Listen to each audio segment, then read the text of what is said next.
Ese aplauso es para ustedes, comunidad de YouTube de distintos lugares del mundo que están acompañando esta transmisión en diferido, ¿sí?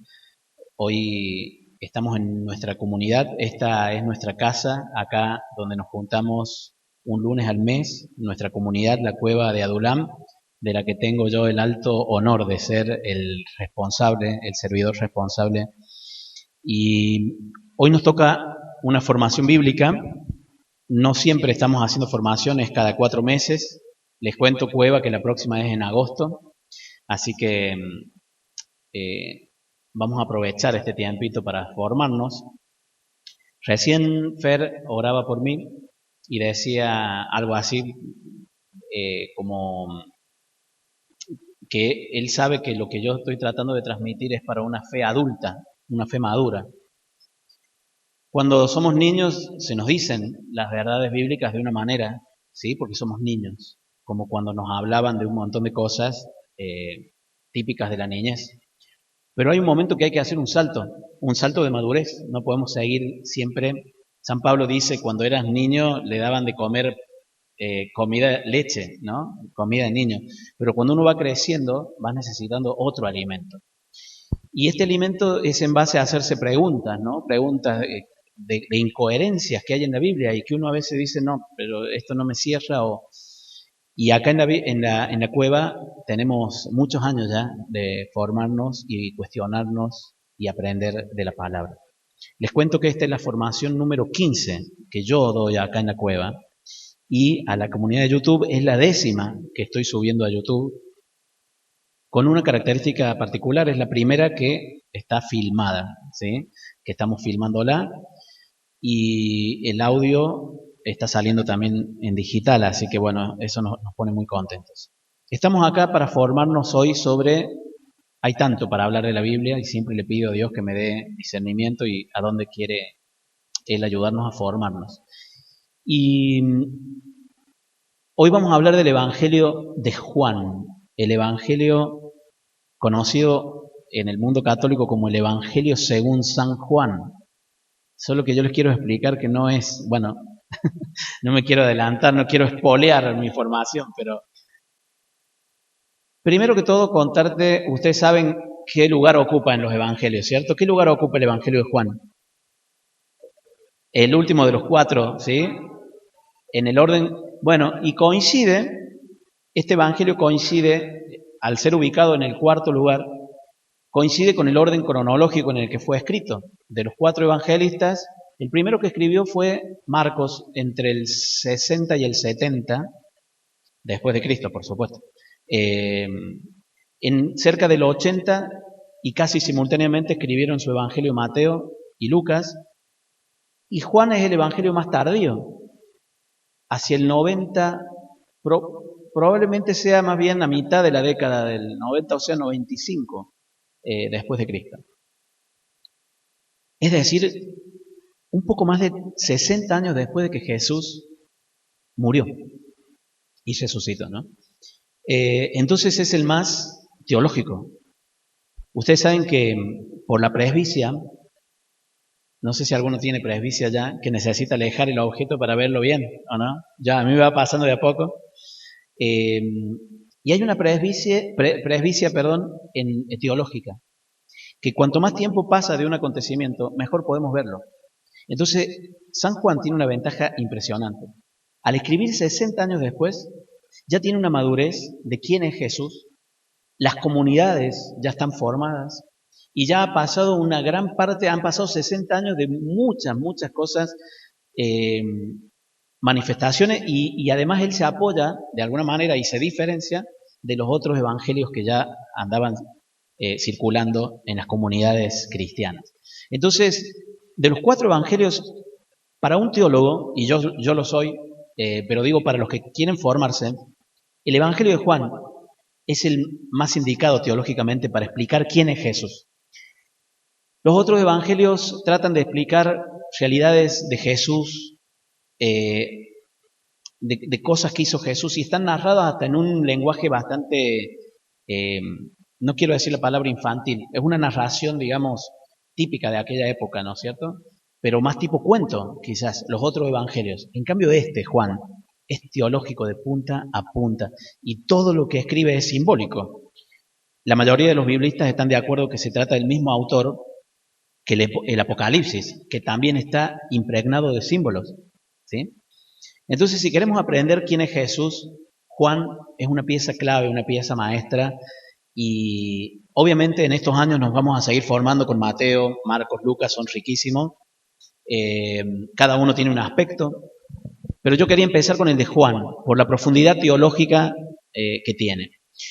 Bueno, vamos con algunas cosas básicas, de datos básicos. ¿Sí? Fue escrito, ya les dije, hacia el 90-95. Es la época de Domiciano, el emperador Domiciano. Acá tenemos un historiador, el Fer, que es un experto en historia. Y vos sabrás, Fer, lo violento que fue Domiciano, ¿no? Algunos dicen que fue peor que Nerón, inclusive. Y al menos las torturas que hubo en esa época del cristianismo, hubo muchísimo martirio. En la época de él estuvo como 17 años como emperador. Y de hecho, Juan, el escritor, que es deportado, ya te voy a decir qué Juan es, pero fue deportado a Éfeso. Este es otro dato que te quiero dar, fue escrito en Éfeso. Éfeso, Asia Menor, ¿sí? Y Asia Menor al frente de Europa, un lugar estratégico militar de los romanos, y el escritor fue deportado y escribe el Evangelio desde ahí, desde Éfeso, y también va a escribir el gran libro del Apocalipsis, ¿no? El libro del Apocalipsis, uno cree que fue escrito para estas épocas y que Juan habló de Hitler y de Putin y de la guerra con Ucrania. No, en realidad él lo escribió. Claro, uno puede encontrar metáfora o ver simbolismo y creer que fue escrito. Sí, la palabra de Dios es viva y eterna y puede aplicarse a cualquier caso y a todas las épocas. Pero fue escrita pensando no en nuestra época, sino en su época. Y cuando habla de la bestia, está hablando de Domiciano de una manera muy simbólica para que no lo descubran. Entonces, ese dato, digamos, de dónde fue escrito es importante. Y el hecho de que haya sido escrito en Éfeso explica varias cosas. Por ejemplo, explica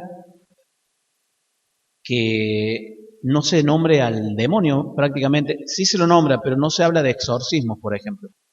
En varias ocasiones, por ejemplo, en Juan 8, a partir del versículo 40, empieza Jesús a decirle hijos del diablo, el padre de toda mentira es Satanás y ustedes son hijos del diablo, bla, bla, bla. Sí se lo menciona. Pero no hace exorcismo Jesús. En el Evangelio de Juan no hay ni un solo exorcismo, como en los otros evangelios. Y esto tiene una explicación. Al estar en Éfeso, escribiendo para los de Éfeso, porque también tenemos que pensar que a pesar de que hoy nosotros pensamos y decimos fue para toda la iglesia de todos los tiempos, no deja de ser un relato para una comunidad local, que en este caso eran los cristianos de Éfeso y de alrededor, ¿no? Por el libro de Hechos de los Apóstoles, sabemos, que lo escribió Lucas, ¿no? Sabemos que era un lugar donde había mucha brujería y mucha actividad de exorcismos. De hecho, dice que el apóstol Pablo hizo quemar libros de magia negra, ocultismo, satanismo de aquella época, en una cantidad que nombra que es multimillonaria, la fortuna en libros demoníacos, por así decirlo. Entonces, como este autor no quiere que la gente se confunda a Jesús con estos chamanes que había, con estos brujos, que era típico de esa época y de ese lugar geográfico, a él no le convenía nombrar los exorcismos de Jesús. Ese es un dato por el cual Juan no nombra ningún exorcismo de Jesús, por los destinatarios, para que no se confundan, ¿sí? Bueno, ¿qué más decirles? Vamos a un dato importante. El Evangelio de Juan es totalmente diferente de los otros tres. A los otros tres se los llama, en teología se los llama los evangelios sinópticos, porque se los puede poner en un cuadro sinóptico a los tres, Marcos, Mateo y Lucas, y casi narran los mismos acontecimientos. Cada uno tiene su originalidad. Mateo va a hablar de los Reyes Magos, Marcos y Lucas no, y así. O sea, cada uno va a nombrar alguna diferencia.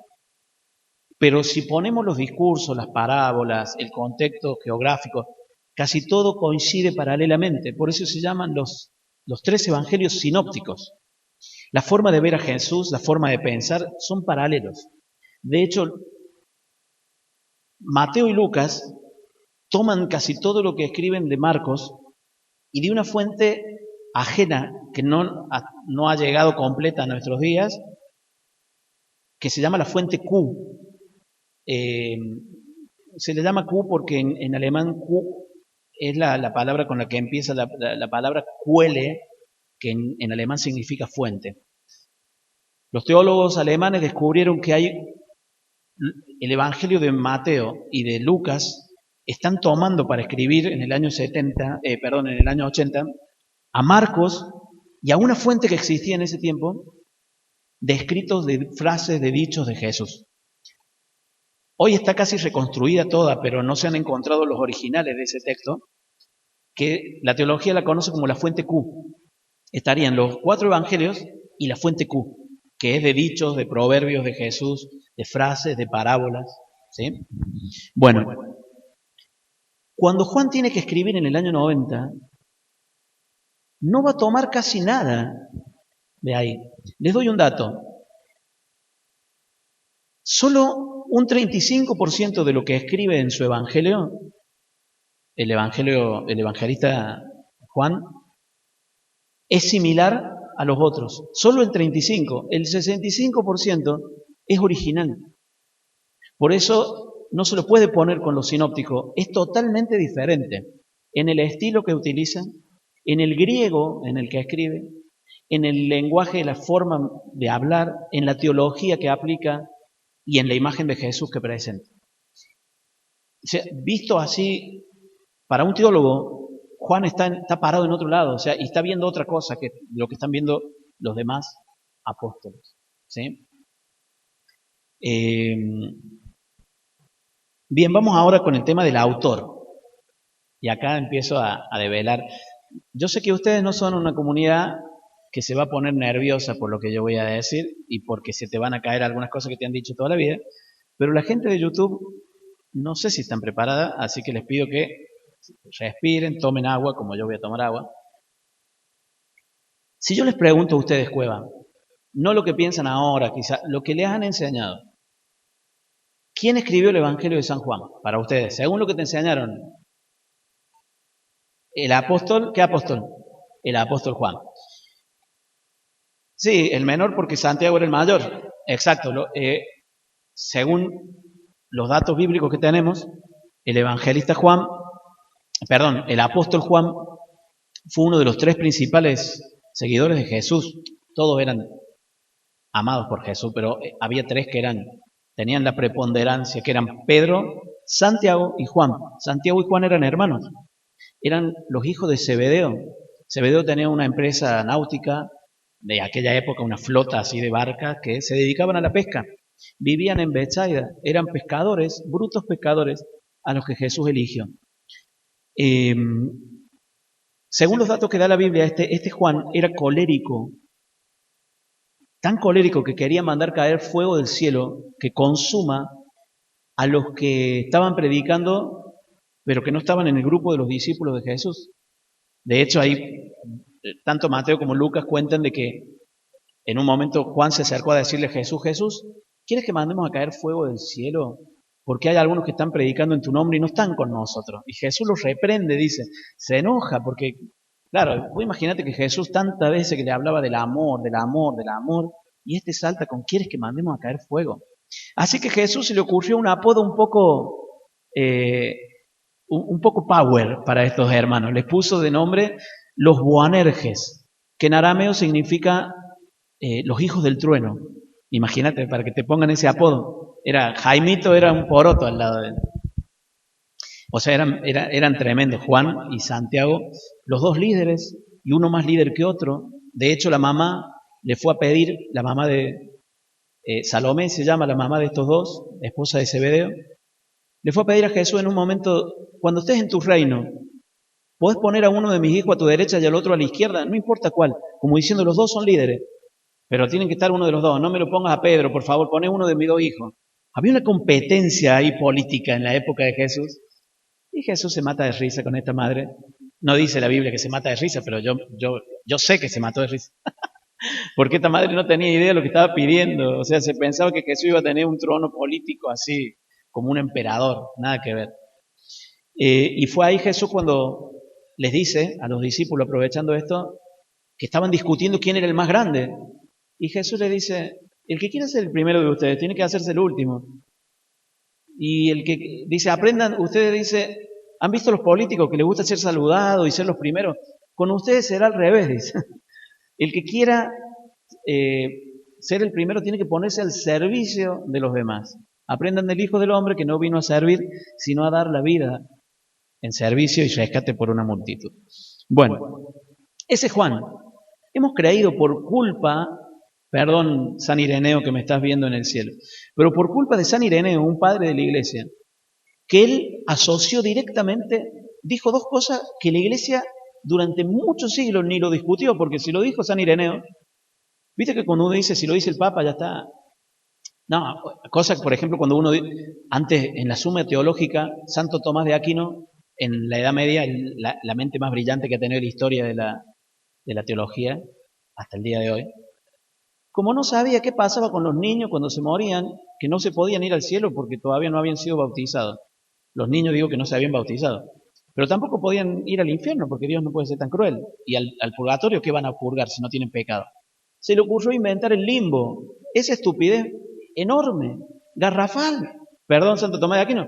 Pero le clavó el limbo. Como que, ¿qué era el limbo? A ver, explícame. Ni él supo explicar qué era una cosa, un estado ahí como que estaban los fetos o los bebés flotando, que como la nada. El limbo era como una cosa intermedia, como diciendo, pero bueno, están en algún lado. La iglesia durante casi 10 siglos sostuvo esa estupidez porque decía, si Santo Tomás de Aquino lo dijo, ¿cómo discutía Santo Tomás de Aquino? Y eso de no discutir, y eso de no pensar, ofende gravemente a Dios. Porque si Dios nos dio una razón y una mente, es para pensar, no para decir, es por fe, aleluya. No, si lo dice, ya está. Oigan, tampoco te estoy diciendo que sea un revolucionario, que dudes de todo y que... No, pero si se nos dio la cabeza y vos decís, es incoherente, pero no vamos a discutir esto porque es un dogma. Para colmo nosotros, esa es la ignorancia católica, creemos que le damos dogma a todo lo que dice la iglesia y en realidad dogma son un par de dogmas los que hay en la historia nada más. Todo lo demás está en revisión permanente, es una revelación progresiva que vamos entendiendo de a poco, que le vamos dando diferentes categorías. Ahora, como la gente piensa que todo es dogma, dice, no, si digo algo voy a estar en herejía.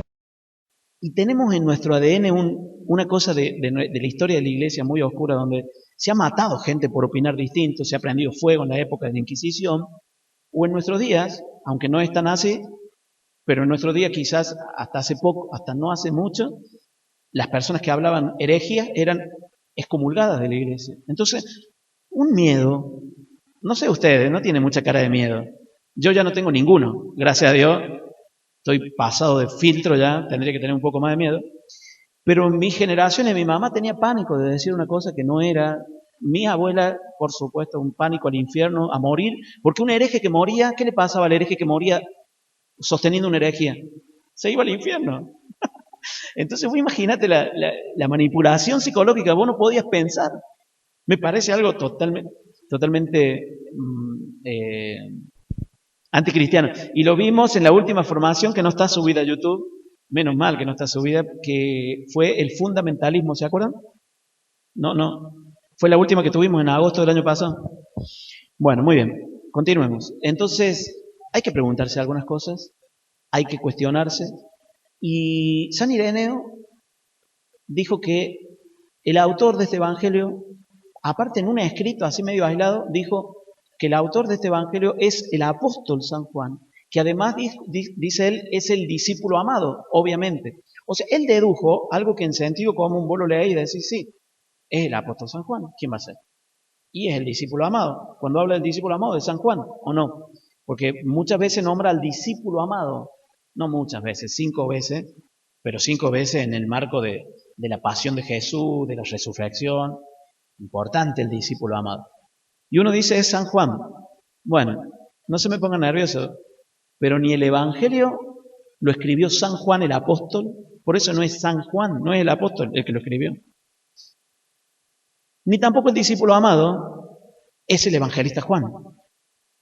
Y tampoco el discípulo amado es el que escribió esto. O sea, es como, viste, cuando te dicen, cuando sos chiquito y te dicen, no eran los Reyes Magos, éramos papá y mamá. Y vos decís, no, para, lo creí. Bueno, ya está, haz el duelo. No eran, bien. Ahora, explicarles eso, ni San Juan, ni el discípulo amado, ¿ok? ¿Por qué no San Juan? Porque tampoco anda diciendo cosas porque, ¿y por qué creo que no era? No, ¿cómo que creo que no era? Hace muchos siglos la iglesia va entendiendo y profundizando cosas que capaz que para ustedes no es una novedad, pero para los que sí es una novedad, decir, no es San Juan, yo toda la vida lo creí, es porque justamente lo que nos falta es formación. Porque hace más de un siglo y medio que la iglesia sostiene ya hace rato que no es San Juan. Pero hay gente que todavía no, claro, al no estudiar, al no aprender, al no conocer, al no haber formación, uno no. Ustedes me dirán, sí, perdón.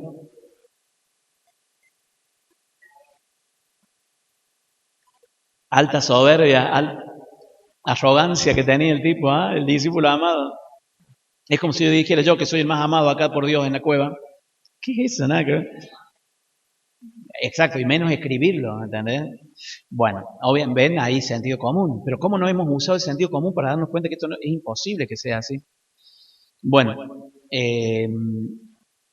entonces ustedes dirán, ¿y quién es el autor, Seba? Entonces, si no es, bueno, el autor es una comunidad que se le llama la comunidad joánica.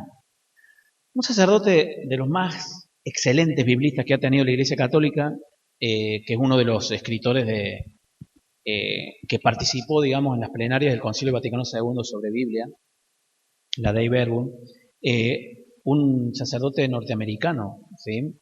Raymond Brown, él es el primero y el que más sostuvo y hasta el día de hoy es inapelable de cuando habla de la comunidad joánica. Él explica que hay varias intervenciones de una comunidad de discípulos. Hay un discípulo llamado Juan, ¿sí? Sí hay una persona llamada Juan, pero no es el apóstol Juan.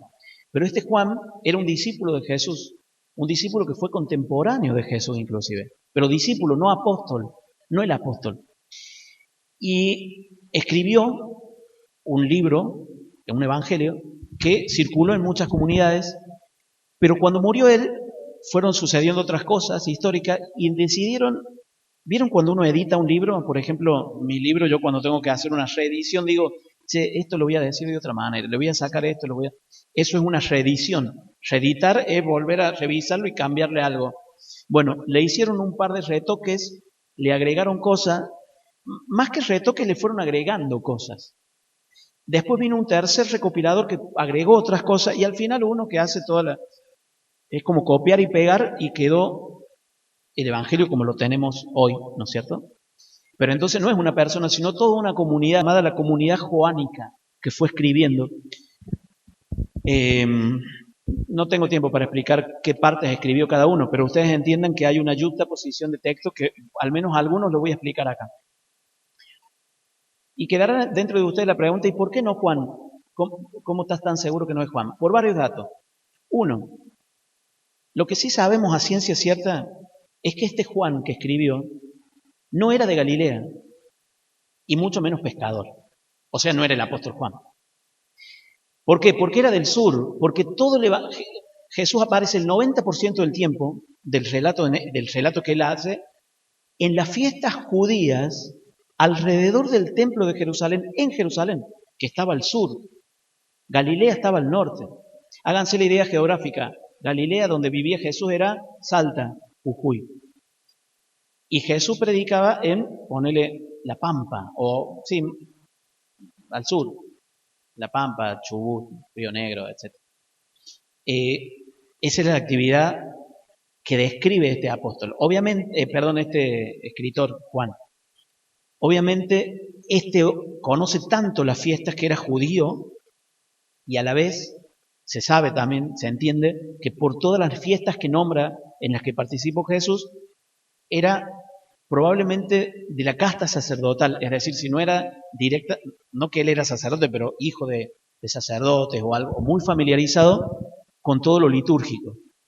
Tan fanático era que el primer milagro para él que Jesús hizo era las bodas de Cana, pero las bodas de Cana no lo puedo explicar tampoco hoy, excede el tiempo de lo que tengo para predicar, pero está haciendo alusión al templo de Jerusalén, a las bodas del Cordero, a un montón de cosas cúlticas. Esto de los 600 litros de agua eran los que usaban los fariseos para purificarse después de los sacrificios que hacían con tanta sangre que mataban animales. 600 litros usaban. Y San Juan, o sea, utiliza hasta estos símbolos. No hay nada que él, perdón, yo digo San Juan. Juan, este tipo, escribe tan bien, digamos, tantos datos teológicos, que ningún número que nombra es al azar o aleatorio o porque sí. Cada número que nombra tiene un sentido teológico. Estamos hablando de un tipo sumamente inteligente, ¿sí? No puede ser San Juan, que no sabían leer ni escribir, que eran pescadores brutos de Galilea del norte. No puede ser. El estilo, la forma, habla de que no era Juan, ¿sí? Y otro dato que ya se los di recién. Juan era súper irascible, violento, quería que se mueran todos. Y este otro habla del amor, del servicio, hasta pone como imagen ideal al discípulo amado, que es súper, hasta se lo ha visto como afeminado, porque está recostado en la última cena, está recostado con Jesús, y lo tenemos nosotros en la pintura, ¿se acuerdan? Recostado el discípulo amado. Bueno, no puede ser Juan. No tiene nada de, psicológicamente analizado, no puede ser el apóstol. No es el apóstol Juan. Además de serlo, Juan tendría que haber tenido más o menos unos 10 años cuando, si él escribió lo que se sabe a ciencia cierta, que lo escribió entre el 90 y el 95, si es el mismo apóstol Juan, tendría que haber tenido 10, claro, nosotros estamos suponiendo que antes, que vivían 80, 90 años. No, 40 años eran los 80 nuestros hoy. Vivían la mitad, el promedio de vida era 40, 45. Casi todos los emperadores, acá está el Fer que sabe de historia, morían entre los 40, 45. Morir a los 60 era una cosa una locura era totalmente. Ahora, si tenía 20 cuando Jesús murió y escribió el Evangelio tan lúcido, tan teológico a los 90 y pico de años, es una locura por donde se lo vea. O sea, no supera ningún análisis científico. Exactamente. Sí. Para el griego que utiliza el griego llamado koiné, pero con una alta forma de escritura que no existía en Galilea. El tipo, como decís vos, bueno, podríamos uno decir, sí, tú hizo una academia de griego durante 60 años. Nada, pero tiene más sentido común pensar que no es él, ¿sí? No sostener cosas, barbaridades. Bueno, muy bien. ¿Y el discípulo amado? ¿Por qué no el discípulo amado? ¿Por qué no es Juan?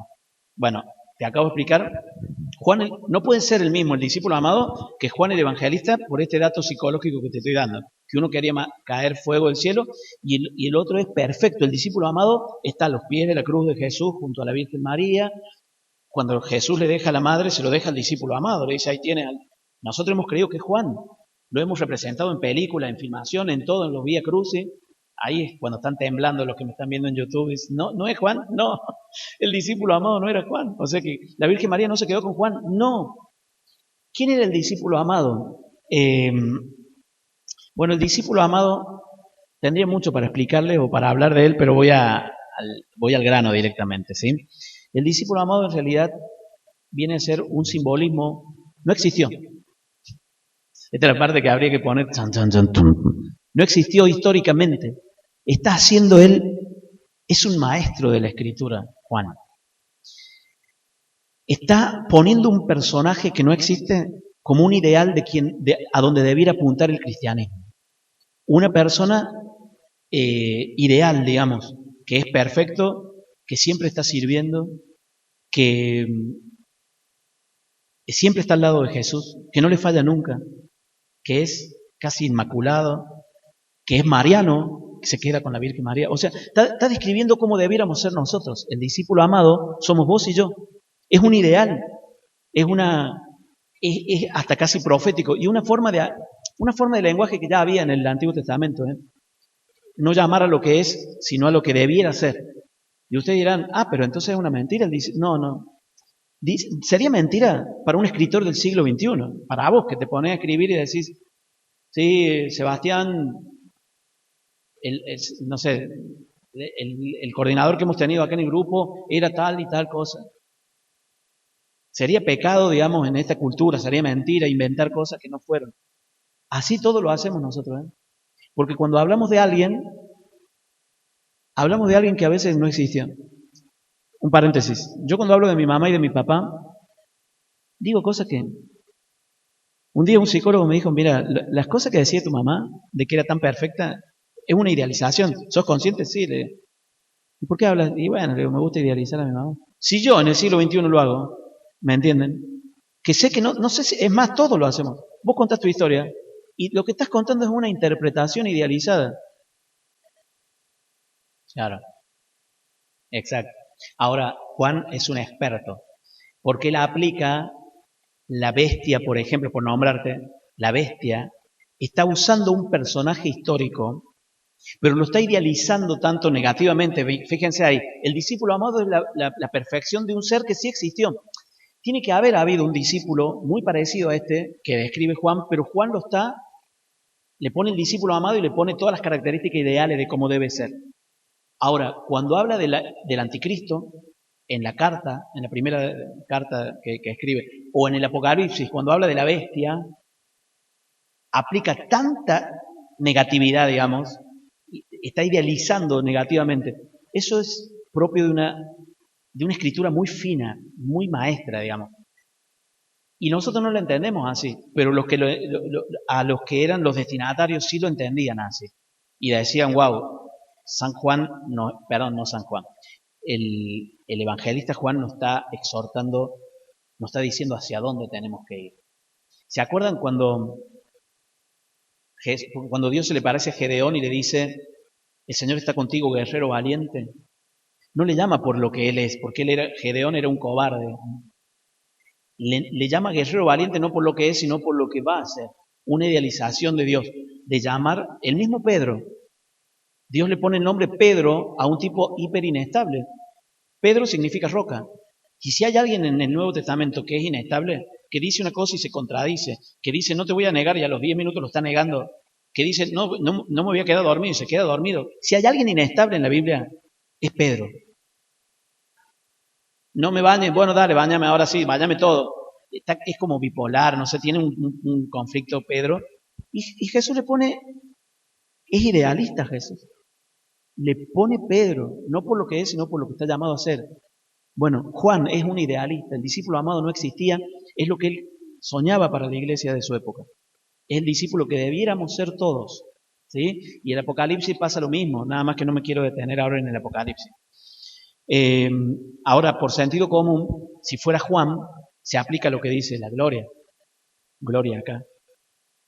¿Cómo puede ser tan arrogante de decir el discípulo más amado? Ya el título es arrogante. Si está hablando de sí mismo, ¿cómo va a decir el discípulo amado? Ya te quitó toda la perfección idealista que estabas queriendo poner. ¿Cómo va a decir el discípulo al que más amaba, dice en otra ocasión? En unas dice el discípulo amado y en otro dice el que más amaba. Está tranquilo para escribir así. Obviamente que no está hablando de él, está hablando de un sujeto que sí existió, habrá habido un servidor fiel, pero él le pone un título ficticio, ¿no? El discípulo amado, para que los de aquella época lo identifiquen. Bueno, vamos a la estructura del libro. Es muy fácil. Tiene un prólogo, o sea, como comienza el libro, tiene 20 capítulos divididos, después de eso tiene 20 capítulos como un libro dividido en dos partes. Del capítulo 1 al capítulo 12 va a contar 7 milagros de Jesús, que en realidad los milagros están tratando de explicar quién es Jesús. Ahora ya les voy a explicar eso. O sea, explica la vida de Jesús a través de 7 milagros que él hace. Y entre medio de esos milagros aparecen historietas, relatos, etc. Son relatos, digamos, la primera parte son relatos históricos de la vida de Jesús, ¿sí? De quién era Él. Del capítulo 1 al capítulo 12. A partir del 13 hasta el 20 va a narrar lo que es la pasión de Jesús, la última cena, que ocupa la mayor parte, digamos, de esta segunda parte, la muerte, el desenlace trágico y la resurrección, ¿sí? Y tiene un epílogo, así como tenía un prólogo, que es el comienzo de una obra, también tiene el final, que es el capítulo 21, que es cuando Jesús resucitado se aparece a los discípulos. ¿Se acuerdan que hace poco en la misa tuvimos esa lectura? Cuando le dice a Pedro, ¿me amas? Y Pedro le dice, sí, te quiero. Bueno, apacienta mi rebaño. Eso que se aparece a la orilla del mar de Galilea. Es más, perdón, el que hace poco vivimos fue el discípulo de Maús. Este no sé si todavía, creo que en la liturgia todavía no. Debe ser el que viene, no sé, perdón. Bueno, el de Maús, sí, es verdad. Bien, el relato de... No, pero estoy pensando si no fue en el primer domingo de Pascua, el de la pesca milagrosa. Cuando Jesús dice, voy a pescar, sí, ¿no? Ahí está. Porque me parecía que lo había escuchado en la misa. Sí, creo que fue el primer domingo de Pascua donde se pone este texto. Este texto del capítulo 21 de Juan es el epílogo, escrito por otro autor, se nota en la forma literaria y todo, pero no importa. El libro está así constituido, ¿sí? En estas partes. Bueno, vamos a analizar un pedacito, al menos del prólogo y de la primera parte que me parecen apasionantes. El prólogo es el relato teológico de la Biblia más impactante, más sublime, más destacado para cualquier que estudie teología, solo como empieza el evangelista Juan. Tiene una prosa, una forma poética de expresarlo. Empieza así, escuchen. En el principio existía el verbo estaba con Dios y el verbo era Dios. Ustedes lo tienen ahí en su Biblia, Juan capítulo 1, versículo 1. Ya con eso está explicando, ese es el prólogo, ¿eh? El prólogo es todo, casi todo, los primeros por lo menos 15 versículos son el prólogo. A ver, expliquemos eso. ¿Cómo empieza el Génesis? Les pregunto. ¿Se acuerdan cómo empieza el Génesis? Comienzo de, ¿sí? Génesis, se decía. Por eso al libro se le puso Génesis, porque es la primera palabra en hebreo que aparecía cuando uno leía el Génesis, ¿no es cierto? Se llama Génesis porque empieza así. En el principio todo era un caos y el Espíritu de Dios aleteaba sobre la superficie de las aguas, bla, bla, bla, bla. Y empieza a describir los 7 días de la creación. Fíjense este tipo, muchos siglos después del Génesis, él quiere mostrar la nueva creación, la nueva época. Hay un nuevo, es como una nueva era. Él entiende que hay una nueva era. Y en esta nueva era, él pensaba que su evangelio era el que le daba comienzo a esta nueva era. Lo que pobrecito le salió re mal, porque hay 3 evangelios antes de él en nuestra Biblia. Pero si fuéramos bien teológicos, habría que poner el evangelio de Juan al principio del Nuevo Testamento. Y así como el Antiguo Testamento empieza diciendo, en el principio el Espíritu de Dios, bla, bla, el Nuevo Testamento tendría que empezar con este prólogo. En el principio existía el verbo, la palabra logos en griego. Esto de que habla de Jesús llamándole logos preexistente, habla de que el tipo estaba muy interiorizado en la cultura griega. Y eso también explica que él sea de Éfeso, porque Éfeso está al frente de Grecia. Entonces, todo estaban muy, de alguna manera ya colonizados por la cultura griega los de Éfeso. El logos lo saca de ahí y él explica que Jesús es el logos. El logos ya existía, dice. ¿Se acuerdan que Mateo y Lucas hablan de que Jesús, cuando era niño, cuando estaba hasta la concepción, todo? Juan se va mucho más allá. Juan se va a la eternidad y dice, ya antes de que exista todo, ya existía el verbo. O sea, de este que les quiero hablar, ya existía antes de encarnarse. Estaba junto a Dios y era Dios. Ese era Dios, es como... Porque se ha discutido mucho si Jesús era de naturaleza divina. Se ha discutido mucho si Jesús era hombre, en qué sentido era hombre, en qué sentido era Dios, pero Juan es tajante. Y para decir que Jesús no era Dios, habría que cambiar ese versículo, porque dice literalmente, era Dios. Por eso, perdón el paréntesis que les doy, un dato curioso si les sirve o no les sirve. Los mormones y los testigos de Jehová, que Dios les bendiga si me están mirando alguno de ellos, sostienen que Jesucristo no es de naturaleza divina. Algo que ya sostuvo Arrio en la primera gran herejía de la historia de la Iglesia, que él decía que Jesús era un gran humano, un gran profeta, pero no era de naturaleza divina. Decir que era de naturaleza divina era una exageración, etcétera, bla, bla, bla. Pero Jesús era un hombre normal, con poderes que Dios le dio después, etcétera. Eso es lo que decía Arrio. Ahora, Juan es categórico. En el principio existía el verbo estaba con Dios y el verbo era Dios. Lo único que hay que hacer es cambiarle, si uno quiere sostener que Jesús no era Dios, hay que cambiar la Biblia, hay que manipular, adulterar la Biblia. Y es lo que hicieron los mormones y los testigos de Jehová. Cuando lo traducen al inglés, en inglés la traducción literal es, and the word, el verbo, was God. Era Dios, era God, con la G con mayúscula, God. And the word was God. ¿Cómo lo tradujeron ellos? And the word was like, ¿cómo? A God. Pero el God es una G minúscula. Era como un Dios. Adulteraron la Biblia en esa parte. Si ustedes ven alguna Biblia que empieza diciendo así, el Evangelio de Juan, en el principio existía el verbo, la palabra, y la palabra estaba con Dios y la palabra era como un Dios, no es una Biblia cristiana, es una Biblia mormona o una Biblia de los testigos de Jehová. ¿Sí? ¿Están adulteradas? Porque no es lo mismo de decir, yo puedo decir de Messi, Messi es como un Dios. Ah, bueno, pero no estoy diciendo que tenga naturaleza divina. Es como un Dios. Puedo decir, juega al fútbol como los dioses. De ahí a decir que su naturaleza es divina es otra cosa. Bueno, San Juan está diciendo que Jesús tenía naturaleza divina. Esto fue una bomba, un impacto. Porque ya los otros evangelistas habían dicho cosas, se habían acercado a entender algunas cositas. Pero este lo dijo como nadie lo había dicho antes. Y dice, y el verbo se hizo carne. En el prólogo va a explicar él que el verbo vino a este mundo, se hizo carne, y esto va a ser casi todo el contenido de la obra de él. Lo que él quiere explicar es que Jesucristo es de naturaleza divina, es el Hijo del Padre, y ha venido en la carne a decirnos cómo llegar al cielo y ser como Dios. Qué maravilloso. Luego, y con esto ya voy cerrando, narra 7 milagros. El número 7 es un número de plenitud. Es un número de plenitud para los judíos de aquella época, y Juan lo está manejando de una manera.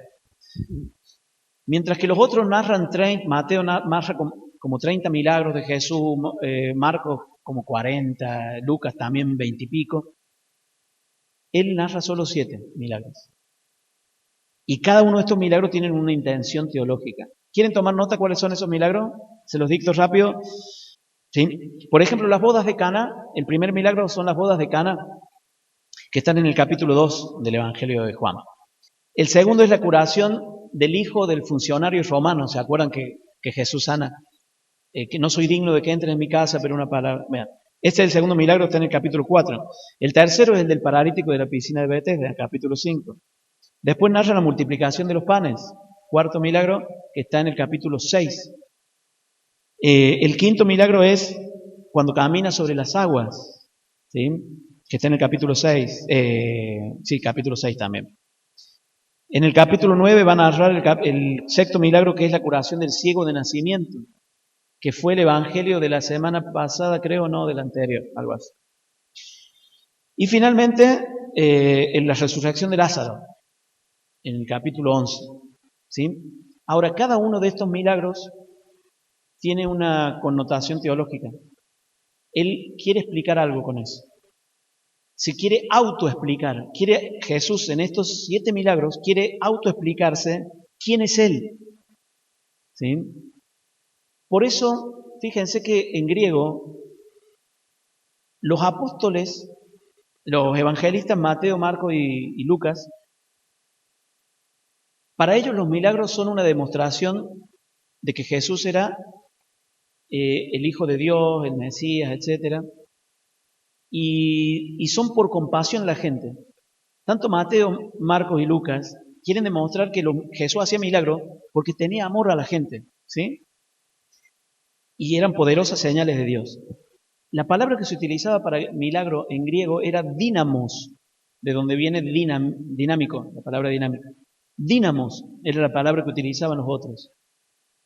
La palabra que utiliza Juan no va a ser dínamos, es semella. Semella es de donde viene de ahí viene la palabra signo, señal, signo. Señales. Son señales. Él no lo ve como no son para mostrar la compasión de Dios por el ser humano. Son señales que le indican el camino a la gente para que sepan quién es Él. Te quiero mostrar quién soy yo. Por eso también Juan va a poner 7 yo soy. Así como hay 7 milagros, hay 7 veces que Jesús dice yo soy. Yo soy, perdonen esta paréntesis, capaz que están aburridos, pero el Antiguo Testamento, ¿saben cómo se llamaba Dios? ¿Conocen el nombre de Dios en el Antiguo Testamento? El nombre que Dios le reveló a Moisés.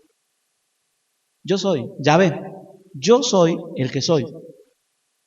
Cuando Juan le hace decir a Jesús yo soy, y lo pone con mayúscula al soy, está diciendo que Jesús es el nuevo, o sea, es Dios, y que estamos en un nuevo tiempo, digamos, así como Moisés tuvo las tablas de los mandamientos, Jesús es el nuevo, es Dios hablándole al pueblo.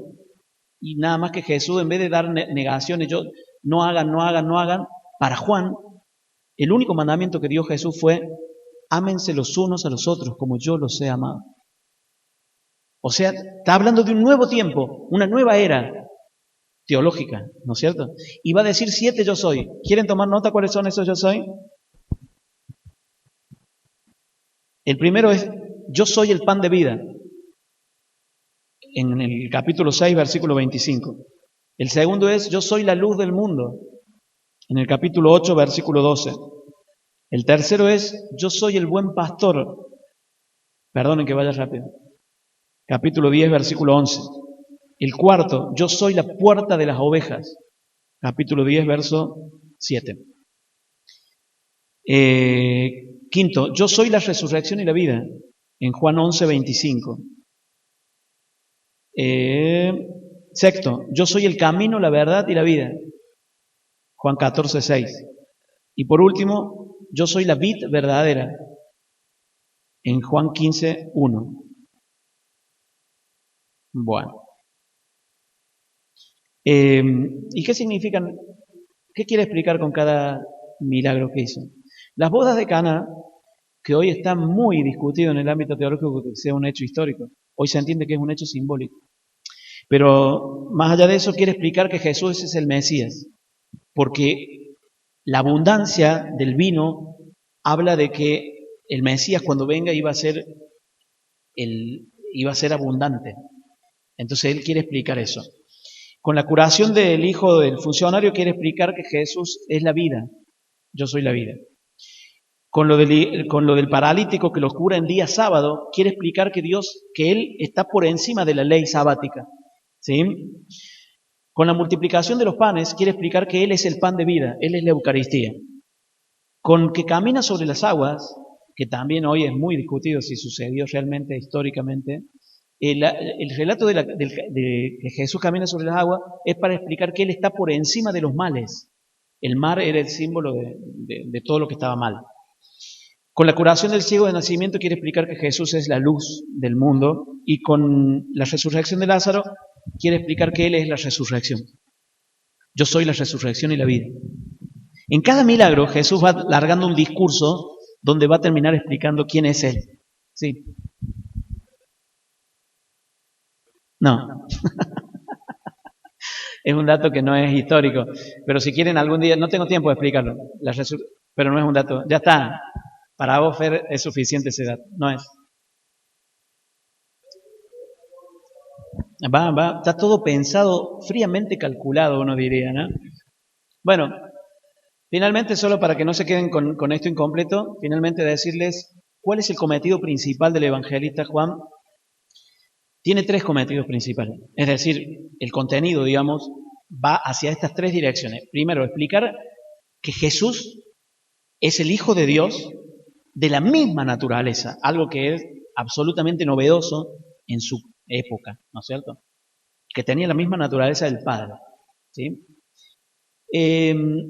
Lo otro era que Jesús vino a predicarnos el servicio y el amor. El servicio y el amor, ¿sí? Por eso lo vemos que, por ejemplo, él es el único que narra el lavatorio de los pies. ¿Se acuerdan del lavatorio de los pies? Bueno, Juan es el único que lo narra de esa manera. Y es el único que habla de que el mandamiento de Jesús es amar a los unos a los otros como yo los he amado. Los otros evangelistas no lo dicen de esa manera. Y lo otro, que es una de las razones por las cuales es muy amado para nosotros el evangelista Juan, es que él quiso explicar quién es el Espíritu Santo. El Paráclito, al que él le llama el Paráclito. Nosotros no sabríamos hoy en la iglesia quién es el Espíritu Santo si no fuera por el genio del evangelista Juan, que lo pone a la altura del Padre y del Hijo. O sea, gracias a él, a Juan, nosotros entendemos que existe una santísima Trinidad. La iglesia sin el Evangelio de Juan no tendría absolutamente definido ninguno de los dogmas principales que tenemos nosotros en la iglesia, si no fuera por el sentido teológico que tenía este hombre, ¿sí? La obra para mí literaria más profesional de toda la Biblia, de los 73 libros de la Biblia, esta es la obra teológica más profunda, más impactante, más novedosa y la que mejor explica quién es Jesucristo. ¿Aprendieron algo hoy? ¿Sí? Muy bien. ¿Quieren hacer alguna pregunta? Sí. Uh-huh. Sí. Mira, una forma pensando en esto que decía, una forma de entenderlo gráficamente a Juan, cuando él escribe el discípulo amado, es como si dibujara, ¿vieron esos dibujos que hay en un montón de parques temáticos o parques de diversiones que sale la figura y no tiene la cabeza, tiene un hueco para que vos pongas la cabeza y te saque foto? No sé cómo se llama eso, pero esas imágenes con la cabeza para que pueda el que quiera identificarse con el sujeto, ponga su cabeza ahí, salga en la foto, es gráficamente lo que está haciendo con el discípulo amado San Juan, nada más que aplicado literariamente, ¿no? Está escribiendo el discípulo amado para que vos te metas ahí. No existió alguien que lo acompañó a la Virgen María ahí llorando. No existió, digamos, en el sentido histórico como nosotros lo conocemos, físicamente. Pero somos vos y yo, ¿entendés? Que estamos ahí. Si hubo alguien que acompañó, hubo un varón, a ver, para que no se me pongan nerviosos, ni mal, ni triste, hubo un varón que acompañó a la Virgen María seguramente. No sabían quién era. Se fueron haciendo leyendas sobre esa y todo dijo Juan, voy a poner a un héroe anónimo que le vamos a poner el nombre discípulo amado para que toda la cristiandad se identifique con este y quiera ser así como él. Lo mismo el que puso la cabeza en el costado de Jesús y el discípulo amado cuando llega primero corriendo, primero que Pedro, ¿vieron ese detalle teológico? Dicen que corrían el discípulo amado y Pedro. Y dice que primero llegó el discípulo amado y después Pedro. O sea, se detuvo y lo dejó entrar a Pedro. Quiere decir que nosotros los cristianos, Pedro es Roma, es la iglesia oficial, es el Vaticano. Y aunque nosotros corramos más rápido a veces y lleguemos a conclusiones como la que yo estoy haciendo acá, nos detenemos y dejemos que la jerarquía lo diga a su debido tiempo. Nos detengamos, dejemos que la iglesia, seamos obedientes. Está hablando de eso, la obediencia a la iglesia de Roma. No, es para, la verdad, que disfrutar y saborear el Evangelio de Juan. Yo tengo mucho más para decirle. Podríamos dar enseñanza bíblica de cada uno de los relatos. Nicodemo, la mujer adúltera, la mujer samaritana. Cada uno de los relatos tiene una profundidad teológica. Los milagros, podríamos separar y hacer cada una. Yo me acuerdo cuando yo era alumno, que nos daban introducción a San Juan, después nos daban, cada uno de los milagros era una clase, era una cosa que para mí era tan apasionante. Y desde hace ya 20 años yo pensando en mi cabeza, cuando yo les pueda dar formación a mis alumnos un día les hablaré de esto. Bueno, hoy es uno de esos días.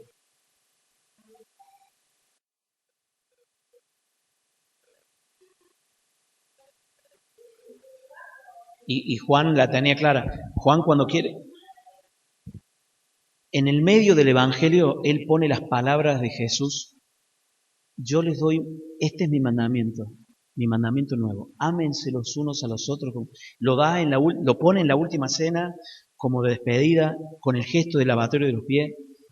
Y unos capítulos después, la pone la Virgen al lado. Fíjense, el más mariano de todos los evangelistas, porque pone que estuvo a los pies de la cruz, o sea, María bancándose ese sufrimiento de ver a su hijo morir y no hacer nada, ¿no?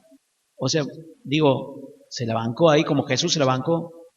Tanto es así que después de que Jesús se entrega a la iglesia, al discípulo amado, a todos nosotros, a María, recién ahí muere, dice las últimas palabras, consumado es, que es como decir, ya está cumplido todo.